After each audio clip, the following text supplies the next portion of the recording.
नमस्कार, आवाज समाचार में आप सभी का स्वागत है। मैं हूं सीमा। खबरों की शुरुआत करते हैं और सबसे पहले नजर डाल लेते हैं हेडलाइंस पर।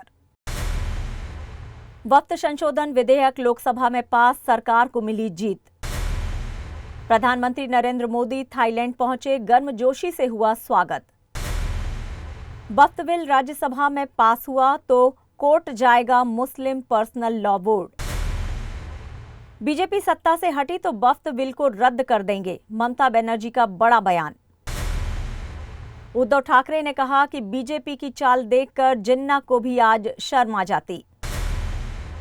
और राहुल गांधी के मोदी सरकार से तीखे सवाल, अमेरिकी टैरिफ पर क्या कर रही है सरकार। और अब खबरें विस्तार से। लोकसभा में वक्त संशोधन विधेयक पर दिन भर चर्चा चली और आखिरकार आधी रात के बाद ये पास हो गया। संसदीय कार्य मंत्री किरेन रिजिजू ने इस बिल को लोकसभा में पेश किया था। इस बिल पर चर्चा के बाद 8 घंटे का समय रखा गया था, लेकिन सदन की सहमति के बाद इसे आगे बढ़ा दिया गया। सरकार की तरफ से चर्चा का जवाब केंद्रीय मंत्री किरेन रिजिजू ने दिया। रिजिजू ने बाद वक्त संशोधन विधेयक पर वोटिंग हुई और फैसला सरकार के पक्ष में आया। सत्तारूढ़ दल बीजेपी ने अपने सभी सांसदों के लिए व्हिप जारी कर सदन में मौजूद रहने को कहा था। इसी तरह से टीडीपी, जेडीयू, आरएलडी ने अपने सांसदों को व्हिप जारी कर दिया था। सरकार की जीत के साथ ही वक्त संशोधन बिल पास हुआ। प्रधानमंत्री नरेंद्र मोदी छठे बिम्स्टेक शिखर सम्मेलन में भाग लेने के लिए थाईलैंड के 2 दिवसीय दौरे पर बैंकॉक पहुंचे। थाईलैंड के उप प्रधानमंत्री प्रसर्ट जंतरांगटोंग ने एयरपोर्ट पर पीएम मोदी का स्वागत किया। पीएम के स्वागत में भारतीय समुदाय भी उमड़ा। उनके आने की खबर मिलने के बाद भारतीय समुदाय के लोग एयरपोर्ट के बाहर बड़ी तादाद में उनका इंतजार करते नजर आए। लोगों ने उनका स्वागत मोदी मोदी और वंदे मातरम के नारे लगाकर किया। कुछ लोग पीएम से मिलकर भावुक भी हो गए। प्रधानमंत्री मोदी छठे बिम्स्टेक सम्मेलन में भाग लेने के लिए थाईलैंड में हैं। वहां वे 4 अप्रैल को क्षेत्रीय नेताओं के साथ सहयोग प्रमुख क्षेत्रों पर चर्चा भी करेंगे। वे भारत थाईलैंड संबंधों को मजबूत करने के लिए थाई नेतृत्व के साथ द्विपक्षीय वार्ता भी करेंगे। आपको बता दें कि पीएम की ये थाईलैंड की तीसरी यात्रा है। आगमन के बाद प्रधानमंत्री का भारतीय प्रवासियों सदस्यों के साथ बातचीत करने का भी कार्यक्रम है। पीएम के इस दौरे से भारत और थाईलैंड के बीच संबंध और मजबूत होने की उम्मीद जताई जा रही है। All India personal law board वक्त संशोधन विधेयक को कोर्ट में चुनौती देने की तैयारी में जुटा दिख रहा है। All India Muslim personal law board के सदस्य मौलाना खालिद रशीद फिरंगी महली ने कहा है कि अगर वक्त संशोधन विधेयक को राज्यसभा में मंजूरी दे दी जाती है तो पर्सनल लॉ बोर्ड कोर्ट जाएगा और बिल को चुनौती देगा। हमें उम्मीद है कि हमें न्याय मिलेगा क्योंकि हमारा पक्ष संवैधानिक तथ्यों के अनुरूप है। उन्होंने कहा कि मुस्लिम समाज को उम्मीद थी कि नीतीश कुमार की पार्टी जनता दल यूनाइटेड और चंद्रबाबू नायडू की party Telugu Desam party bill का विरोध करेगी, पर ऐसा नहीं हुआ। मौलाना खालिद रशीद ने आगे ये भी कहा कि अच्छा होता अगर सभी दलों ने पुरजोर तरीके से और मजबूती तथ्यों के साथ बिल का विरोध किया होता। राज्यसभा में बिल पास होने पर पर्सनल लॉ बोर्ड इसे कोर्ट में चुनौती देगा। पश्चिम बंगाल की मुख्यमंत्री ममता बनर्जी ने लोकसभा में पास हुए वक्त संशोधन बिल को लेकर बड़ा ऐलान कर दिया। सीएम ममता ने कहा कि जब बीजेपी सरकार हटेगी तब इस बिल को रद्द कर दिया जाएगा। उन्होंने बीजेपी पर वक्त बिल के जरिए देश को बांटने का आरोप लगाया। बीजेपी पर हमला बोलते हुए ममता बनर्जी ने कहा कि बीजेपी ने देश में बीजेपी की अगुवाई वाली सरकार हटेगी तब वक्त विधेयक बिल को रद्द करने के लिए संशोधन किया जाएगा। गौरतलब है कि लोकसभा में तृणमूल कांग्रेस ने विधेयक के विरोध में वोट किया है।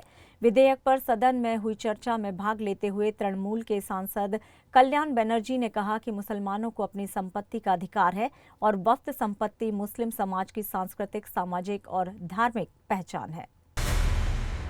शिवसेना चीफ उद्धव ठाकरे वक्त संशोधन बिल पर पूछे गए सवाल का जवाब देते हुए बोले कि देश में अन्य महत्वपूर्ण सवालों को छोड़कर वक्त के मामले को लेना इस वक्त क्या जरूरी था। इस तरह का सवाल उद्धव ने बीजेपी से किया। उन्होंने आगे कहा कि ये हिंदू ट्रस्ट की जमीनें हैं, क्रिश्चियन बुद्ध विहार की जमीनों पर भी अब इनकी नजर होगी। ये कहते ही कि मुसलमानों के लिए क्या किया है तो हिंदू समाज ने आखिर बुरा क्या किया है। बीजेपी को समझ में नहीं आया तो वो बिल के जरिए कहना क्या चाहते हैं। शिवसेना ने बिल का नहीं बल्कि बीजेपी की नौटंकी का विरोध किए जाने की बात उद्धव ठाकरे ने कही। आगे उद्धव ठाकरे ने बीजेपी पर हमला बोलते हुए कहा कि जिस तरह से बीजेपी के तमाम नेताओं ने सदन में मुस्लिम समुदाय का समर्थन किया, हम नहीं चाहते थे वो विरोध करें, लेकिन जब बीजेपी हमें बार बार ये कहती है कि आपने हिंदुत्व छोड़ा है, तो कल इन्होंने सदन में क्या छोड़ा है।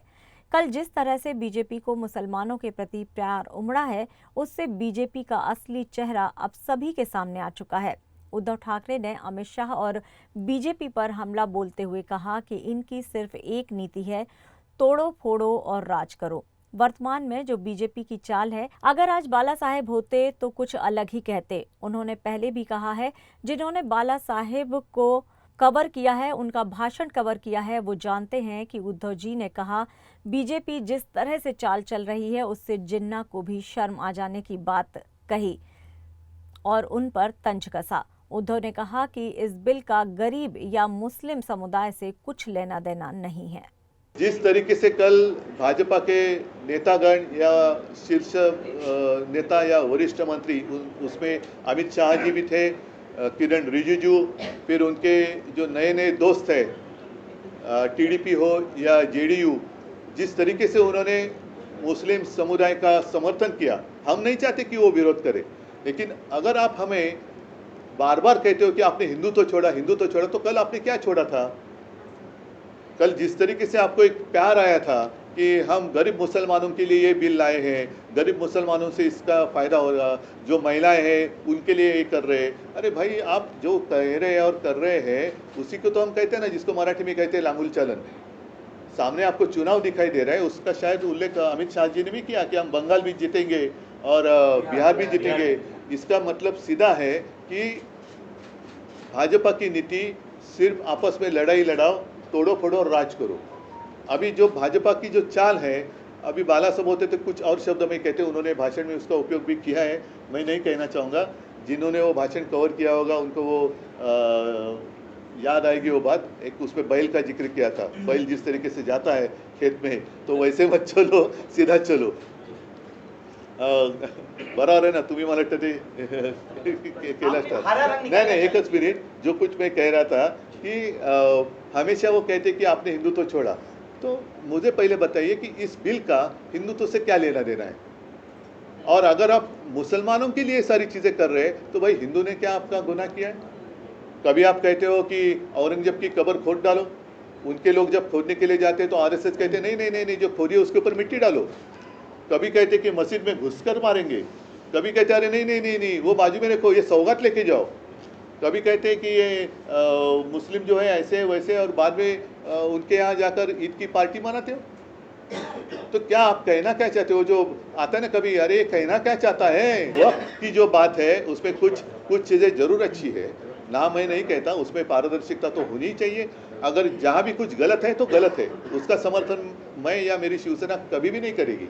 लेकिन आप जिस तरीके से वो पेश कर रहे थे, तो क्या पहले आपको भी समझ में आया है कि हम क्या कर रहे हैं? मुसलमानों के हित में कर रहे हैं कि उनके खिलाफ कर रहे हैं? ये तो पहले बताओ। और हमारा जो डर है कि आज आपने वक्फ बोर्ड की जमीन पर आपकी आंख है, हमारे जो मंदिर का ट्रस्ट है उनके पास भी काफ़ी सारी जमीन है, क्रिश्चियन लोगों के पास जमीन है, गुरुद्वारा के पास होगी, बौद्ध विहार के पास होगी। अगर आप मुसलमानों की बात आज कर रहे हैं, कल हमारे ऊपर भी आपकी नज़र आएगी। और फिर व्यापार आप करना चाहते हो तो सीधा करो, और अगर जमीन ही चाहिए तो जाओ ना, वहाँ चीन जहाँ घुस गए हैं वहाँ की जमीन दे दो अपने दोस्तों को। वहाँ की कश्मीर में जो पाकिस्तान घुस गया है वहाँ की जमीन आपके दोस्तों को दे दो। तो ये सिर्फ जमीन के लिए उन्होंने ये बिल लाया है, जिसका मैंने कहा ना, हमने बिल का विरोध नहीं किया है, हमने भ्रष्टाचार का विरोध किया है, हमने उनकी जो नौटंकी है उसका विरोध किया है। इससे गरीब मुसलमान या गरीब हिंदुत्व का तो कोई लेना देना नहीं है। इससे हिंदुओं को क्या फायदा होने वाला है? उल्टा डर ये है, जो बात हमने कही कल, अरविंद सावंत जी हमारे सांसद है, उन्होंने बात कही कि हमारे शंकराचार्य जी है जिन्होंने कहा, आरोप लगाया कि केदारनाथ मंदिर से 300 किलो या कुछ ज़्यादा ही सोना गायब हो गया। कुछ किसी ने बात की? हाँ, फिर हमारे पद्मनाभ स्वामी मंदिर का उन्होंने खजाना खोला, विरोध किया, फिर रुक गए।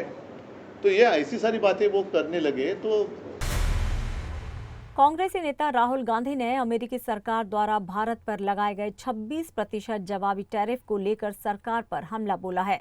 उन्होंने कहा है कि सरकार बताए कि आखिरकार अमेरिका द्वारा लगाए गए इस जवाबी टैरिफ को लेकर सरकार की क्या मंशा है, इसके लिए वो क्या करने जा रही है। इसके साथ ही लोकसभा नेता प्रतिपक्ष ने चीन के साथ भारत के संबंधों पर भी सवाल उठाते हुए कहा है कि हम चाहते हैं कि संबंध सामान्य हो, लेकिन उससे पहले सीमा पर पूर्व की स्थिति बहाल होनी चाहिए।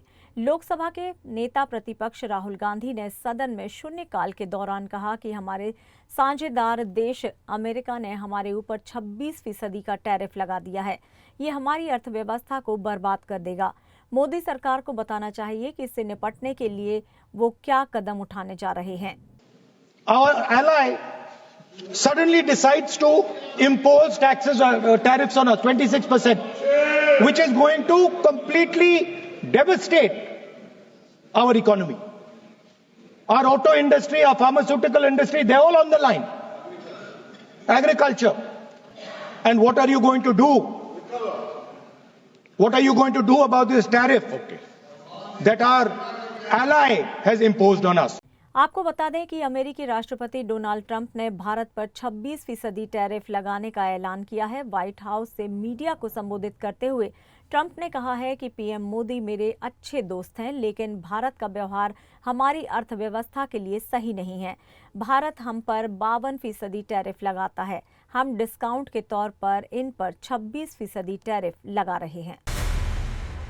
यहाँ लेंगे एक छोटा सा ब्रेक। आप बने रहिए आवाज समाचार के साथ।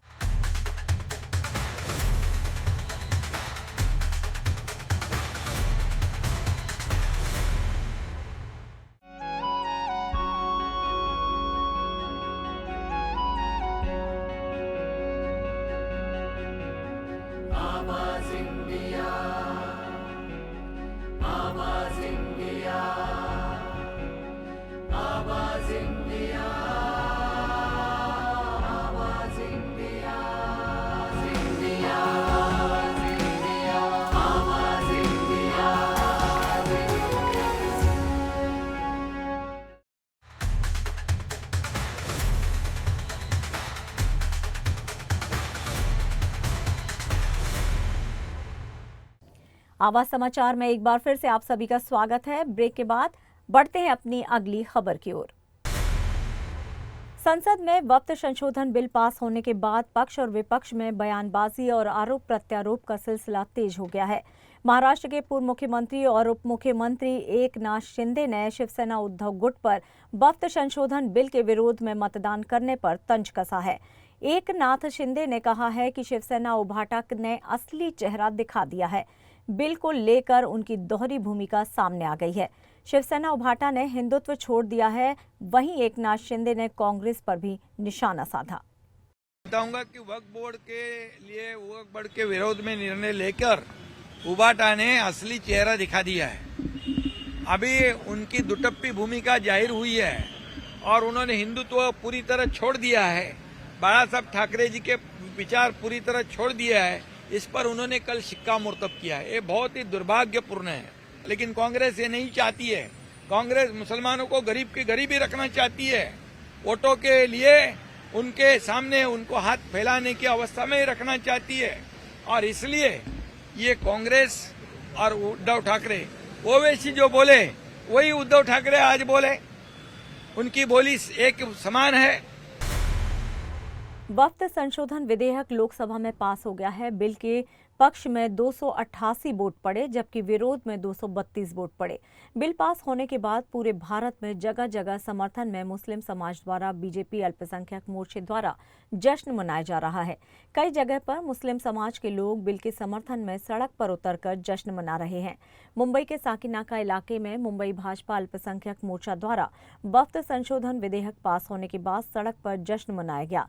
जश्न के दौरान पटाखे फोड़कर खुशी जताई गई और मिठाइयां और सेवइयां बांटकर जश्न मनाया गया। देखिए, ये बहुत ही ऐतिहासिक फैसला है और जिस तरह से कल लोकसभा में ये बिल पास हुआ है, आज राज्यसभा में पास होगा। ये मुसलमानों की तरक्की का नया अध्याय लिख दिया है मोदी जी ने। एक बार फिर मोदी जी मुसलमानों के भाईजान बनकर उभरे हैं। हम उनके बहुत ही शुक्रगुजार हैं। संसद में वक्फ बोर्ड बिल पारित होने के बाद महायुति और महाविकास अघाड़ी में आरोप प्रत्यारोप की राजनीति का सिलसिला भी शुरू हो गया है। वहीं दूसरी तरफ उद्धव ठाकरे समेत संजय राउत ने केंद्र सरकार के वक्फ बोर्ड बिल पर कई सवाल उठाए हैं। इस पर शिंदे शिवसेना के मुख्य प्रवक्ता और पूर्व कैबिनेट मंत्री दीपक केसरकर से बातचीत की हमारी संवाददाता ज्योत्सना गंगने ने। पूर्व कैबिनेट मंत्री दीपक केसरकर इस वक्त हमारे साथ है। सर, वक्फ बोर्ड का जो बिल है वो पारित हो चुका है, कैसे देखते हैं? हालांकि शिवसेना जो है उन्होंने संसद में अपनी भूमिका स्पष्ट की है, लेकिन उद्धव ठाकरे ने कई सवाल उठाए हैं। देखिए, ये उनका फेस सेविंग करने का एक तरीका है, क्योंकि उन्होंने शिवसेना की विचारधारा को छोड़ दिया है और एक तुष्टीकरण की नीति अपनाई है।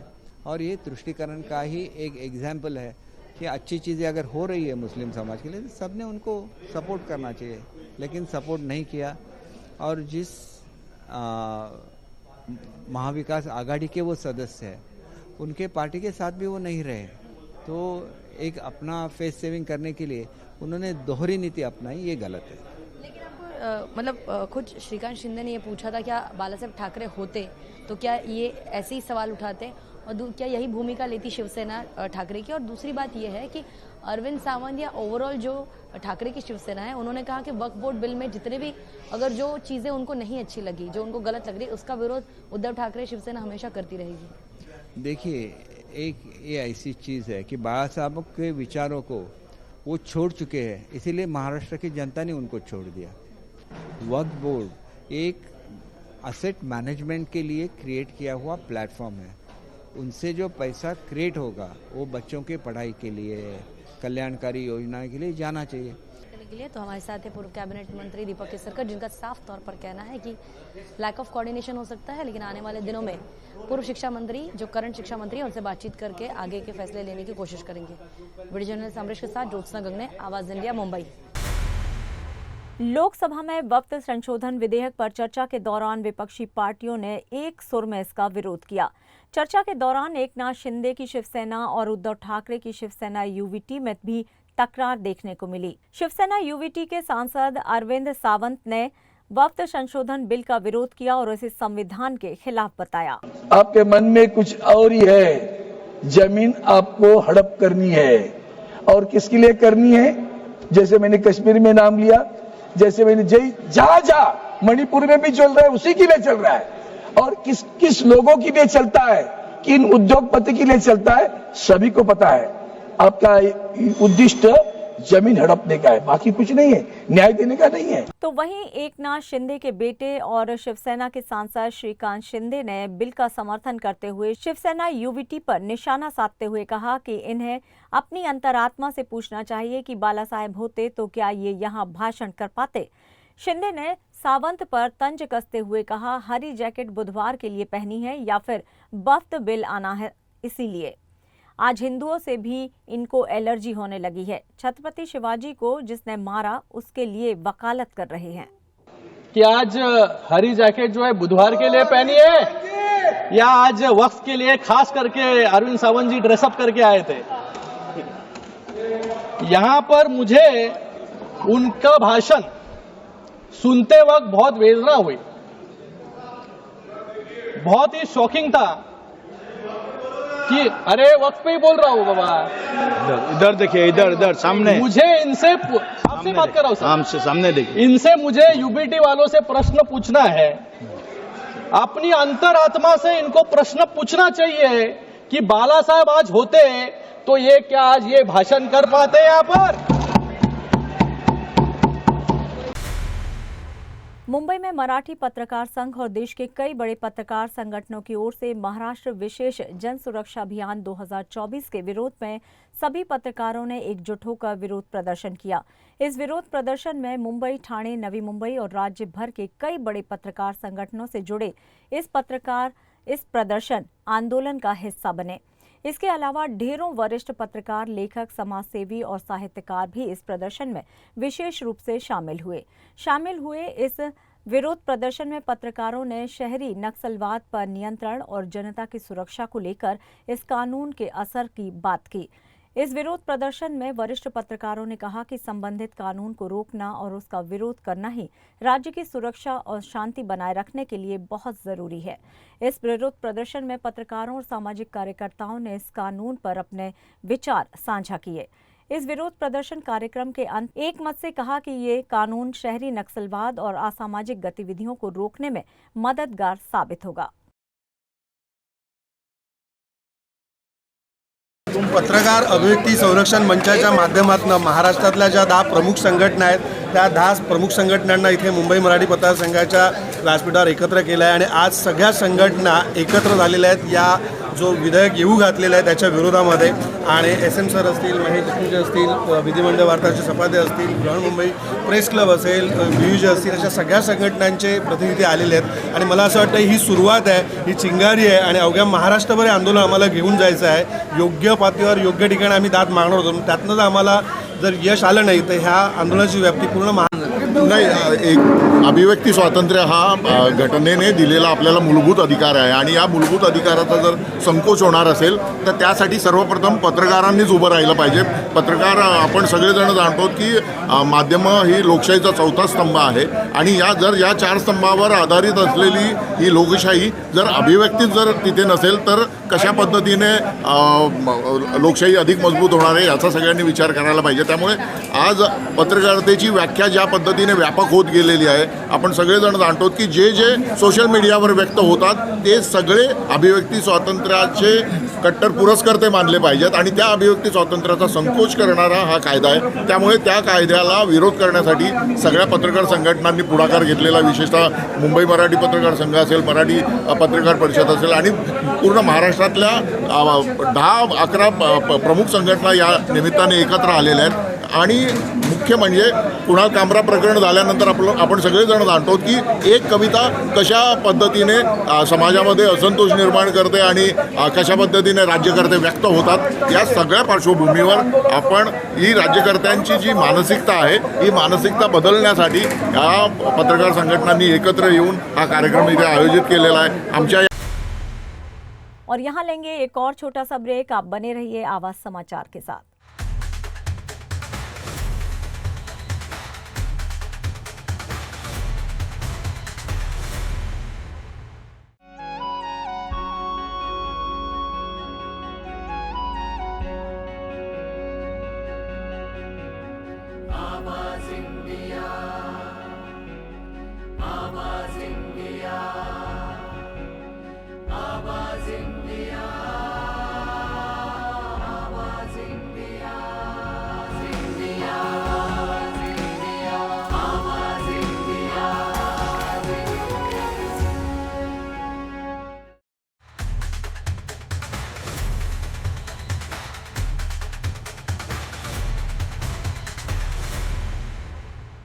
ब्रेक के बाद एक बार फिर से आप सभी का स्वागत है।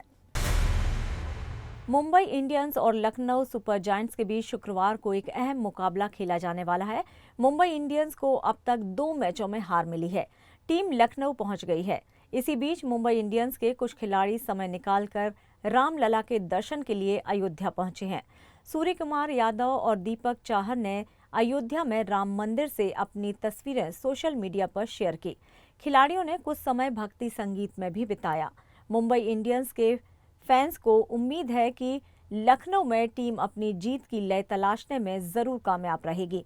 आपकी जानकारी के लिए बता दें कि रोहित शर्मा की कप्तानी में टीम ने 5 बार IPL खिताब जीता है, लेकिन पिछला सीजन टीम के लिए निराशाजनक रहा था। हिमाचल प्रदेश के शिमला में साल भर लाखों पर्यटक आते हैं। यहाँ की खूबसूरती में 4 चांद लगाने के लिए यहाँ एशिया का सबसे लंबा रोपवे बनाया गया है, जो पर्यटन को बढ़ावा देने में मदद करेगा। ये रोपवे तकरीबन 13.79 किलोमीटर लंबा होगा। तारा देवी शिमला रोपवे परियोजना पर काम शुरू हो चुका है। रोपवे को बनाने में तकरीबन 5 साल का समय लग सकता है, जिसकी कीमत 5,600 करोड़ रुपए हो सकती है। इस रोपवे में न केवल टूरिज्म को बढ़ावा मिलेगा बल्कि शिमला का एकमात्र हाईवे जाम जैसी समस्या से भी राहत मिल पाएगी। रिपोर्ट के मुताबिक शिमला से लेकर परवाणू तक बनने वाले इस रोपवे में 15 स्टेशन रहेंगे। इसमें मोनो केबल डिचेबल गोंडोला सिस्टम से बनी केबल कार रहेगी। कार की मदद से 8 से 10 यात्री एक बार में जा सकेंगे। अक्षय कुमार की बहुप्रतीक्षित फिल्म केसरी चैप्टर 2 का आज ट्रेलर रिलीज हुआ। ट्रेलर तकरीबन 3 मिनट का है, जिसमें जलियांवाला बाग में हुए हत्याकांड का भयावह मंजर देखने को मिला है। इस फिल्म में अक्षय कुमार वकील सी शंकरन नायर की भूमिका निभा रहे हैं और फिल्म में आर माधवन और अक्षय कुमार के बीच कोर्ट रूम में टक्कर दिखाई देगी। ट्रेलर में अनन्या पांडे भी नजर आएंगी। कुमार ने ट्रेलर में कहा है, जलियांवाला बाग का सच पूरी दुनिया के सामने लाऊंगा। फिल्म का ट्रेलर आपको भावुक कर देगा। ट्रेलर की शुरुआत में लिखकर आता है, भारतीय इतिहास के सबसे काले अध्याय से प्रेरित। अक्षय कुमार की आवाज आती है और वो जनरल डायर से सवाल करते हैं। फिर आता है कोर्ट का सीन। ट्रेलर के आखिर में दिखाया गया है कि कैसे इस केस को लड़ने की वजह से अक्षय कुमार के चेहरे पर कालिख पोती जाती है। फिल्म को कैसे रिस्पांस मिलेगा, अब ये तो 18 अप्रैल को ही पता चलेगा, जब फिल्म का ट्रेलर रिलीज होगा। भारतीय सिनेमा की सबसे चर्चित और शानदार वेब सीरीज पंचायत के अब तक 3 सीजन आ चुके हैं, जिन्होंने दर्शकों का भरपूर मनोरंजन किया है। फुलेरा गांव के सचिव जी और प्रधान जी जैसे किरदार ऑडियंस को खूब पसंद आए। अब मेकर्स की तरफ से पंचायत के अगले सीजन की रिलीज डेट का ऐलान कर दिया गया है, यानी कि पंचायत 4 की रिलीज डेट मेकर्स ने जारी कर दी है। पंचायत 4 को OTT पर 2 जुलाई 2025 से रिलीज किया जाएगा। पंचायत 4 OTT पर स्ट्रीम होगा, जहां फिर से गांव की वही दिल छू लेने वाली कहानी और अपने पसंदीदा किरदारों का मजेदार सफर देखने को मिलेगा। पंचायत सीजन 3 के अंत में दिखाया गया था कि फुलेरा के प्रधान पति को गोली लग जाती है। अब सीजन 4 में देखना होगा कि गोली किसने चलवाई थी। और फिलहाल आवाज समाचार में बस इतना ही। नमस्कार।